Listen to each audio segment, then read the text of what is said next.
મારી way family તો પછી કેમ છો મોજમાં અમે પણ મોજમાં સો welcome back to our YouTube channel અને યસ આજે 2-3 દિવસ પછી હું બ્લોગ શૂટ કરી રહ્યો છું અમે લોકો હાલ છીએ અત્યારે અમદાવાદની અંદર અને યસ 2 દિવસ અમે લોકો સુરત હતા એ સુરતનો બ્લોગ પણ નથી બનાવ્યો અમે લોકો એનું રીઝન એ જ હતું કે ભાઈ અમે લોકો થોડું કામથી જ ગયા હતા એ બાજુ અને યસ પૂજા ઉઠી ગઈ Puja good morning good afternoon excuse me હું ક્યારની ઉઠી ગઈ છું ક્યારની ઉઠી ગઈ છે ક્યારે ઉઠી 10 વાગે એ જ બધી વાત ખુશ રહે જાજુ જીવો શું તારો મારો સંબંધ બહુ આમ જાજો ચાલ્યા રાખે ગઈ અમે લોકો એવું નક્કી કર્યું હતું મેં એવું નક્કી કર્યું હતું ને આ એના પર ખરો ઉતરતો જ નથી ના એટલે જ્યારે એવું નક્કી હું થયું હું તમને કહું કે જ્યારે અમે છીક ખાઈ ને પૂજા કરતા હું છીક ખાય ને એટલે અમારે બોલવાનું કે તારો ને મારો સંબંધ હંમેશા આવો રે એવી રીતે આને કઈ યાદ જ નહીં રહેતું પણ તું અહીંયા કેમ જોવા અહીંયા જોવાનું હું ત્યાં જ જોઉં છું આને કઈ યાદ જ નહીં રહેતું હા આવું બધું મૂડ લોન્ચ કરું છું આપણા રિલેશનશિપમાં સારું વાંધો નહીં એટલે ગાઈસ આઈ લવ યુ બહુ બધું મેં ચાલુ કર્યું હતું કોઈ દઉં તમને બોલવાનું બરાબર અને એના પછી I don't know why but ઘણા બધા કપલ્સ યુઝ કરવા માટે ગાઈસ એક વાત કહું અમે લોકોએ જ્યારે છે ને શરૂઆતમાં અમારે જ્યારે ગોળદાણા થતા ને ત્યારે એના પહેલાના અમે લોકો વિડીયોઝ બનાવતા હતા કે આઈ લવ યુ બહુ બધું બરાબર છે તો એ છે ને લોકો અમારા વિડીયોમાં હું લખતો બધા વિડીયોમાં હું લખતો અને પૂજા પણ લખતી બરાબર છે એટલે મતલબ હું એને બોલતી પછી એને લખવાનું ચાલુ કર્યું પછી મેં બી થોડું લખવાનું ચાલુ કર્યું બટ ધેટ ડઝન્ટ મીન કે લોકો અમારી આ વસ્તુની બી કોપી કરે કારણ કે બહુ બધું કે જેવો તેવો વર્ડ નહીં આઈ લવ યુ બહુ બધું ઇટ્સ વેરી યુ નો બસ ઓકે બહુ ત્યારે મારા અને પૂજાના ગોળદાણા થતા ને ત્યારે આદિની પૂજા વાળું હેશટેગ એ અમે લોકોએ વાપર્યું હતું બરાબર છે એન્ડ ધન ભાઈ પછી તો કેટલા બધા લાગી પડ્યા ની લગાડીને બધા પોતપોતાનું નામ લગાડી દેતા હતા એવું તો કેટલા લોકોએ કરેલું છે એટલે પછી કેવું કે આમાં બધામાં કોપીરાઇટ ના હોય એટલે પછી એ હાયલું છે એમ લાઈક ગુજરાતીમાં મેં કોઈનું નહોતું જોયું પહેલા અમારું હતું એટલે વાત ત્યાંથી નીકળી હતી કે છે ને આદિત્ય ગોસ્વામીમાં અત્યારે હું બી વ્લોગિંગ કરતી સાથે સાથે તો પછી મને એવું થયું કે આદિત્ય ગોસ્વામી એમ જ કેમ એમ બરાબર અને તો પછી મેં અમે લોકો એવું વિચારતા હતા કે છે ને અમે લોકો એવું કરી નાખીએ કે આદિત્ય ગોસ્વામીનું પૂજાનો આદિની પૂજામાં આ બંનેમાં બહુ કન્ફ્યુઝ હતા મેં જ બનાવ્યું હતું કઈ આ નામ બી હું તમને લોકોને કહી દઉં જસ્ટ કહી દઉં એમ જસ્ટ કહી દઉં ગાઈઝ બહુ ખરાબ લાગે મને ખરાબ બોલવાની જ નહીં તારે લોકોને બોલવાનું મને નહીં કહેવાનું ખરાબ શું ખરાબ સારી ખરાબ હું જ છું હવે તો ગાઈઝ એવી રીતે હતું તો પછી મને એવું થઈ ગયું કે પૂજાનો આદિ તો નહીં પણ આદિની પૂજા એમ મતલબ એવી રીતે અમે લોકોએ મેં બનાવ્યું મળ્યા તને સમજાવતા કોઈ દી સમજાવતા નતા આવડું કઈ કોઈ દી સમજાવતા ન આવડા છોકરીને બરાબર કોઈ દી નહીં તું બી આ કે ના ભાઈ ના વ્લોગિંગ ચેનલમાં તો ના નાખું નામ આદિત્ય ગોસ્વામી એટલે આદિત્ય ગોસ્વામી મેં કીધું ઠીક છે તો કઈ વાંધો નહીં પછી મેં પૂજા મિસ્ત્રી જ રાખ્યો પછી આપણે બી કોઈ ચેન્જ કર્યું નહીં બાકી મારું એવું હતું કે ભાઈ મારી ચેનલનું નામ આપણે એવી રીતે રાખીએ પણ મેં કીધું ના હવે તો નહીં કઈ નહીં ચલ એવી રીતે ઓકે ગાઈઝ હવે ચાલે જતો આઈ નો અત્યારે બહુ ઓવર એક્ટિંગ કરે કારણ કે અત્યારે મજામાં છું એમ તો હા મજામાં છે કઈ વાંધો નહીં ગાઈઝ એટલે આ બધી વસ્તુ હતી અમારો કોઈ પણ થોટ હોય અથવા તો અમારું કોઈ પણ એની કોપી લાગી ગઈ એમ અમદાવાદ કેવું છે કે 2-4 દિવસ રોકાય અને પછી પાછા કેશોદ જતા રહેવાનું 2-4 દિવસમાં જ એક તો દર વખત મતલબ મારા નાદીને કેવું થાય છે કે મારે છે ને મારે હું હજી 21 વર્ષની થઈ ગઈ બરાબર 21 ની થઈ ગઈ પણ હજુ સુધી મારું લાયસન્સ નથી હવે લાયસન્સ કેમ નથી કારણ કે અમદાવાદમાં મને આ માણસ રહેવા જ નથી દેતો મને કેવું કે એટલે એવું છે કે મારું વર્ક આમાં એટલે અમારા બંનેમાં એવું છે એકચ્યુઅલી કે છે ને અમે બંને એકબીજા વગર રહેતા જ નથી એમ નહીં કોઈ આમ એક બી દિવસ માંડ મતલબ થયો હશે કે જે અમે નહીં રહ્યા હોય નીકળતું નથી હા એમ મતલબ અમને બંને એને મારા વગર ચાલતું નથી એમ એક્સક્યુઝ મી તું તને ચાલે છે મને તો નથી ચાલતું પણ હું તારી વાત કરી રહી છું મને નથી ચાલતું એમ હા બસ એને જ નહીં ચાલતું એને જ નહીં ચાલતું એટલે છે ને મને એવું થઈ મારા મમ્મીના ઘરે રહેવું છે થોડોક ટાઈમ તો અઠવાડિયું અમે એવું થાય ને પછી આને કેસુદનું યાદ આવે અને પછી છે ને હું કહું કે તું જા વાંધો નહીં હું આવીશ પછી તો બી એને એવું કે ભાઈ અને મને બી એક બાનું તો મતલબ જોઈતું છે કે હા મતલબ ત્રીજી ચોથી વાર હજી મને ફોર્સ કરશે તો હું તો આવી જ જવાની છું એમ બરાબર એટલે અને આને બી એવું કે ચાલ ને યાર પ્લીઝ મારે આ વિડીયો જબકી ત્યાં ઓલરેડી બધા પર્સન્સ છે જે વિડીયો ઉતારી શકે છે તો એ કે યાર તારા જેવો વિડીયો કોઈ નહીં ઉતારે એમ કરીને મને લઈ જાય તો ગાઈસ હું એ લેવલની સિનેમેટોગ્રાફર છું એ ટાઈપની મતલબ અરે ભાઈ બનતા હાયર કરવા માંગે છે પણ એની માટે પૈસા લાગે ગાઈસ પૈસા એસે નહીં હોતા પૈસા જોઈએ કઈ વાંધો નહીં ગાઈસ એટલા જ માટે એના માટે બર્ગર મંગાવ્યું છે હમણાંમાં જે હું નથી ખાવાની નહીં ખવડાવીશ તને હું ખવડાવીશ પૈસા હું નથી આપતો હું તને ખવડાવીશ બરાબર છે તો હમણાં બર્ગર મંગાવ્યું છે અમે લોકો બર્ગર આવે છે હમણાં મસ્ત આજે કોઈ ઓફર હતી સ્વિગીમાં તો ઉપર આવ્યું ને તો ક્લિક કરીને મંગાવી લીધું તો ઇધર થેન્ક યુ ભાઈ તો બે જમવાય બેહી ગયા પૂજા તો ખાય નહીં ને પૂજા જરાય નહીં એક બટકું નહીં ખાય એક કઈ નહીં આટલું બધું ડેડિકેશન હે તમે તો જો મેકડીનું બર્ગર સરસ મજાનું ખાઈએ છે અત્યારે પૂજા રહી જાય હો પૂજા તો ખરેખર રહી ગઈ છે ઓ માય ગોડ જો આનંદ अच्छा कोको कोला यस बोतल में कोक दिया है भाई इसने तो चलो આપણી ફ્રેન્ચ ફ્રાઈઝ તમારી ટોપ આપણા મસ્ત મજાના મેં મંગાયા કોકનો ખાલી સીપ આપો નહીં કોકનો સીપ એ ના પીવાય યુ નો કેટલા દિવસ પછી આ વસ્તુ ખાવું છું ભાઈ પૂજા હા ખાઈ લે મને લિટરલી હાય લો ગાઈસ તમે ખાઈ લો મજા આવી ગયો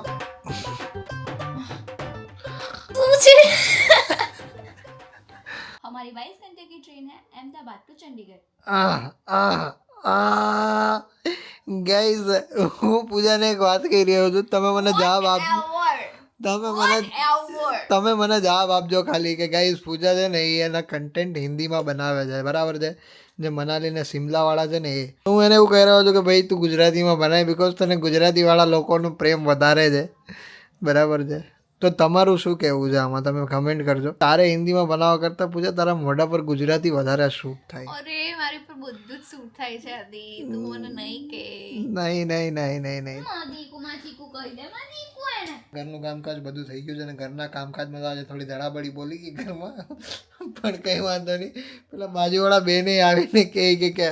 શું કર્યું તમે લોકોએ પછી પૂજા તો એને લેવા માંડી મેં કીધું બધું હાલે ના બોલવા માંડે તો સારું મને તો એમ હતું હમણાં ઓલી તરિયાથી લેવાઈ જાય બેન પૂજાનો જ્યારે ગુસ્સો આવી જાય ને ત્યારે એ તો બધું ઉલટ ફોલટ કરવા માંડે અત્યારે મમ્મી આવે ને એટલે જો હમણાં વાત કહી ખાલી શું કહે ખબર હે મારે તો કેમ કેવું કોઈને કહેવા જેવું નથી ના આમ તેમ ચાલુ પડી જાય તો તેલીને પાટું મારી દીધું મેં કીધું માય ગોડ આ તો હારું મારો કેમેરો નથી પડ્યો બાકી તો કેમેરાને પાટું લાગી જાય ભૂલથી તો પૂજાને ખબર હે કેમેરાને પાટું લાગી જાય તેને હાવ પાટું લાગી જાય સારું ગાઈઝ આંટી આવે સોરી આંટી બોલાઈ ગયું ઓ ભાઈ આંટી બોલાઈ ગયું અરે બાપ રે બાપ આંટી બોલાઈ ગયું મારાથી આંટી બોલાઈ ગયું ગાઈઝ મમ્મી આવે એટલે હું તમને વાત કરું શું કહેશો મમ્મી તમે પૂજા વિશે હે કહો કંઈક કહો કેવા ચોપડા બોપડા બધું ઉડવા માંડ્યું હતું હે સોસ તો આમ ઉડતો હતો બધે કહો કંઈક કહો તો ખરા એમના વિશે કંઈક બેક શબ્દ પૂજા અહીંયા તો આવી તું બોલાવે તને કે ફેસ નહીં કરી શકતી બોલાવે તને આટલું બધું કામ કરું છું ને તો હું આવું પછાડતી નહીં તમે બે કામ કરવાના હોય તો તમે બધું પછાડી મેલો પેલીને મારી બિચારીને તમે કંઈક કહો હવે પૂજાને શું કહેવા માંગશો કહું હું તો બધાને કઈ તાકી ગઈ છું પેલું થેલીને ધક્કો માર્યો મેં કીધું આમ પાટું માર્યું ચણાઈ બાફેલા નાખી દીધા ખાવાના ઓ ભાઈ અરે દુઃખ તો મોટું એનું થયું છે નહીં તમને મારા બાપેલા ચણાઈ નાખી દીધા કે અરે મમ્મી બીજી આટલો ગુસ્સો ના જ કરતી ગુસ્સાવાળી તો હે પૂજા હે ને આ તો હું સહન કરું કઈ તારે સહન કરવાનું કઈ નહીં ઉપરથી તારે 5 મિનિટમાં બધું કામ થઈ તો તમે સહન કરો કે તમારી રોજ આવું કરવાનું કઈ નહીં એમાં એવું છે કે છે ને તમારે મને એક બે રૂમ છે તો એ તો મોટો મેલ હોત તો શું કરો? અરે એ વાત જ નહીં, મહેલ તો નહીં. પેલી એને એવું કે ભાઈ આ ફોન પૂજા ફોન લઈ એટલે એ લોકોને એવું કે ભાઈ પૂજા કામ નહીં કરતી, પૂજા તો ફોન ચલાવે છે, બરાબર. એટલે મારું થોડુંક એવું છે કે ભાઈ બેસી જવાનું એમ કામ કરવા, પછી નાવા ધોવાનું એ બધું નહીં. મમ્મીની વાત બરાબર છે કે નહીં લો તો વધારે સારું રહે એમ. પણ પેલી મારું જોઈને એવું શીખે કે પૂજા ફોન કરે, મતલબ પૂજા ફોન મચેડે તો આપણે ફોન જ મચેડો એમ. તો જ્યાં સુધી પૂજા નહીં ઊભી થાય ત્યાં સુધી એ નહીં ઊભી થાય, જે કે કામ નહીં કરતી, બરાબર. તો પછી એને એ તો કરવું જોઈએ ને. એટલે એ વસ્તુ ઉપર થોડુંક થઈ જાય છે ઘરમાં. પણ કહેવાનું એમ કે પછી મને ગુસ્સો આવી જાય ને તો બહુ આવી જાય છે. મેં તો કીધું ભાઈ ઠંડામાં ગરમ વાતાવરણ થઈ ઠંડામાં ગરમ વાતાવરણ થઈ ગયું ભાઈ, ગજબ હો ભાઈ. થોડી વાર તો મને એમ થયું કે આવ્યો કયા માતાજી આવ્યા અને મને તો એમ કે આ બંધ જ નહીં રહ્યા. સ્ટોપનું બટન ગયું આનું.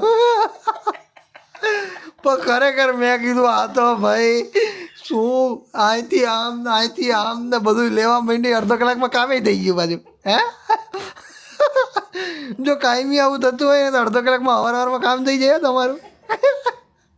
ખરેખર પૂજા પણ ખાલી અડધો કલાકનું કામ હોય, જો ભાઈ ફાટ કરવા માંડે ને તો. પણ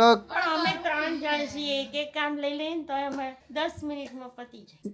કઈ છે નહીં લા કામમાં, પણ એમની પેલી હવા જ લે કરે એટલે એમ થોડી કઈ ચાલતું હોય એમ. કઈ એને વાત બહુ જબરી. એને સમજાવશું આપણે. સરસ સરસ. હું તો બધા ઊંઘે એ પહેલા નહીં કહેતી કાલે ફટાફટ ઉઠી જજો. તો ફટાફટ ખાલી એ જ ઉઠે, આપણે તો આરામથી જ ઉઠીએ. એ તો મારા ઘેર ચાલે, બીજાને ઘેર થોડું. બીજાના ઘરે ક્યાં જવાનું છે ને ભાઈ, એને ઓલું એનું જ ઘર છે ને, એ ક્યાં એનું બીજાનું ઘર છે તો ભાઈ અહીંયા લેશે તો મારે જ જવાનું છે. ક્યાં? અહીંયા આપણે બીજે જઈશું તો હું જ છું ને. અરે બીજે નહીં, એમ નહીં, કેશોદની વાત છે. શિયાળામાં બધાના ઘરમાં આ જ હાલત થઈ જાય ખરેખર. પણ શિયાળો તે તમે નાવ તો ઉપરથી સારું થઈ જાય. નહીં શિયાળામાં ને એટલે તો ઉનાળા ઈ રહેતી જ નહીં, એ તમારી ચાલે છે એટલે. સાચી વાત ને? મમ્મી એટલી વાત માટે થોડી હું ત્યાં જતી હોઉં, તારી વાત પણ સાચી વાત છે તમારી. અહીંયા એવું નાય તો થોડીક મોડી. Excuse me, તું ના બોલી શકે કારણ કે તું ખુદ બી 11 વાગે ઉઠે છે, બરાબર, મારી જોડે. એટલે તું ના બોલ. એની જોડે જ ઉઠું છું. અમે બધા 11 વાગે ઉઠીએ, બોલો જ્યાં કેશો. ચિંતાનું બી એવું કરે એટલે પછી મારો તો કઈ આવે જ નહીં મારી ઉપર. એટલે મારી માતા ને એવું વાત એને કેમ ઉઠવાનું હોય? વૈરા માણસને તો એ મમ્મી બૈરા માણસ નહીં, હું બૈરા માણસ નહીં. એ તો જાણે અમારો. ઉઠેલું. મિત્રો આ ડિબેટ ક્યારેય ખતમ નહીં થાય. તમે લોકો કહેજો કે ભાઈ તમે લોકો શિયાળામાં કેટલા વાગે નાવજો, બરાબર. કારણ કે જનરલી બધા લોકોને આવું જ હોય કે મોડા જ નાતા હોય ને સવારમાં, કારણ કે ઠંડુ પાણી હોય. જે લોકો જોબ જાય છે, જે લોકો સ્કૂલે જાય છે, એ લોકોની વાત નથી થતી. એ લોકો ખાલી નવરા છે, એ લોકો કેટલા વાગે નાહી જાય કે, કારણ કે બધાના ઘરમાં અત્યારે આ રામાયણ તો હોય જ છે. કઈ વાંધો નહીં મમ્મી, હવે જે હોય જતું કરી દો ને. સોરી બોલ દે હવે પૂજા. હું sorry કહું. હું સોરી બોલું? સોરી તો બોલે, બોલ દે પૂછ્યું, સોરી બોલ દે. Sorry mummy, I love you. Oh my હા જો બરાબર છે. હવે શું સોરી, પહેલા બધું પછાડી નાખ્યું. સોરી નહીં, માફ નહીં કરાય તને. મને ગુસ્સો એવો આવી જાય ને યાર. એવો ગુસ્સો ના રખાય ગોળા જેવી. કેવું પછી તમને એમ કહો કે ભાઈ મારો ગુસ્સો મને તો એમ થઈ ગયું કે આ બંધ જ નહીં રહે હવે શું. ચાપ ખોવાઈ ગયા નહીં, બંધ રાખવાની. મતલબ એવું કે આ બંધ કેમ નહીં થતા યાર આ લોકો? આમ અવાજ મને બહુ અવાજ કરે છે. તમે બોલો છો ને તો અમને આમ એમ થાય કે ક્યારે બંધ થશે, અને અમે કામનું બોલીએ છીએ. તમે વગર કામનું બોલો. મમ્મી મને કાનમાંથી લોહી નીકળે છે. તારે હવે લોહી એ નીકળશે ને પરું નીકળશે. જો वो बाहर ऐसे मत करो, तुम हमें से सहा नहीं जा रहा है. ऐसे जुदाई हमको अच्छी नहीं लगती है, तुम्हारे बिना हम क्या करेंगे? हम पीट दिए तुम्हें इसलिए सॉरी बोल रहे हैं, सॉरी. ऐसे रो मत, देखो हम भी कहाँ रो रहे हैं. सुनो, एक भी आंसू गिरना नहीं चाहिए वरना वापस डाल देंगे आंखों में. जाने यार, अरे ऐसा काहे कर रही हो? दो बहनें हैं, होता रहता है. ऐसा मार खाते रहता है આલે ના એ મારે નથી પીવું મારે કોઈ નથી કરવું અરે હંસ કાहे रही हो अभी हंसने थोड़ी होता है हाँ पी लो मजे करो તો ગાઈસ અહીંયા હવે તું મને શું કરવા आई મનાવાના ધંધા ચાલી રહ્યા છે અત્યારે गाइस मुझे तो ये समझ नहीं आ रहा है कि इधर राधा कृष्ण क्यों है और वो तो सब ठीक है पासवर्ड क्या है तुम्हारा पासवर्ड दिखाओ क्योंकि क्या है ना गाइस इधर अंदर एक फोटो है उस फोटो में कोई लड़का है जो हाथों में ऐसे किताब लेकर बैठा है मैं तो सोच रही हूँ वो लड़का कौन है सुनो कौन है मम्मी अजी बता दो जाने यार अरे हंस काहे रहे इतना हंसी इतना शर्म नहीं आती इस लड़की को बोल दो कौन है अरे बोलो ना बोलते काहे रही हो बोलो अभी शर्मा कहाँ आ गई हो गए पिंटरेस्ट से फोटो लिया है गाइस ऐसा नहीं है पिंटरेस्ट से लिया है सच बोलना तो तुम काहे शर्मा रही हो तुम काहे हमको अनिल की बात नहीं कर रहे हैं तुम इतना शर्मा रही हो अरे हाँ भाई बे रहो हाँ, पप्पा तो गए कमाने અભી આવી ગઈ ને अभी आएंगे कब आएंगे 11 બજે સૃષ્ટિ એવું કેમ બોલે મારી બેટી માન જાવ લઈ કે શું થયું તું એ તો કયો ક્યાં ગઈ હતી તું એમ કે ને मैं नहीं कहूँ मैं स्टडी नो करवा गई ओ स्टडी कौन लेने गई थी ओ माय गॉड मुझे तो कुछ समझ ही नहीं आ रहा है गाइस किसको लेके गई थी तुम प्यार यार मैंने देखा तो कैमरे पे मैंने कैमरे में देखा था બેટી સ્ટડી કરશે Oh my god like seriously બસ પત્તું પૂરું થઈ ગયું છેલ્લું જ હતું મમ્મી ને ઇંગ્લિશ આવડે છે હા એ તો હમણાં સવારે જ જોયું ને મેં માતુશ્રી એ વાંચી નહોતા આગતા એક્સક્યુઝ મી એક્સક્યુઝ મી સમજી ગઈ contents O yes mummy you are right mummy ગજબ ગજબ કન્ટેન્ટ ચોપડી વાંચીને બતાવશે મમ્મી બતાવો હું લખ્યું આ પૂરું થઈ ગયું ને હવે મમ્મી ઓય પ્લીઝ જોન હે વઈ જોન હે Why join BRDS mummy Why join BRDS mummy का कहने का इंटेंस मैं समझ गई गाइस તો સોરી બોલીને હક કરી લ્યો બે જણા પતાવો જે પતાવવાનો अरे इससे थोड़ी ना खत्म होगा ये तो मानेगी नहीं 2 बरस तक का नहीं मानू इतना स्माइल आके काय बोल रही हो इतना स्माइल काय रखी हो લાય अरे हमको पीना है हमारे बहन को पिलाएंगे ना हम बहन पी लो जहर ना है इसमें पी लो अरे पियो नहीं पियो यार नहीं पियो तो मत पियो हमें क्या है हम तो तुम्हारे सिंगोड़े खाएंगे કોણ માગે છે मान कोई मांगતું नहीं પણ આટલું મારીને પછી આવે તો મેં નહીં કરતા રિસ્પેક્ટ ની વાત આવી ગઈ છે ને लाइव अरे इधर आओ तुम काहे शर्मा रही हो इधर आओ अरे यार रात ना कर अरे इधर चलो सॉरी बोल के खत्म करो सब काहे ऐसे जगड़ जगड़ करती हो काहे खपाए से चलो सॉरी बोल के खत्म करो सॉरी बोल के खत्म करो हक करो जाते हैं कहाँ यहाँ पे पप्पी भर लो चलो पप्पी भर लो ऐसे पप्पी तो उभरने से रही हाँ वो तो बहुत दूर की बात है हाँ ऐसा ये टी शर्ट काहे पहनी हो कैसे कैसे करा टी शर्ट काहे पहनी हो अमरी हमारी टी शर्ट काहे पहने हो हमारी बात हमसे बात ही नहीं करती तो हमारी टी शर्ट काहे पहना है उतारो इसे जाओ चेंज कर तू तो एम के बड़ा कपड़ा मारा था પછી મારે શું કરવાનું ये हमारे भी नहीं है ये चिंतन की है भले भले का भले એની હારે નથી બાધી કા તારી હારે બાધી છે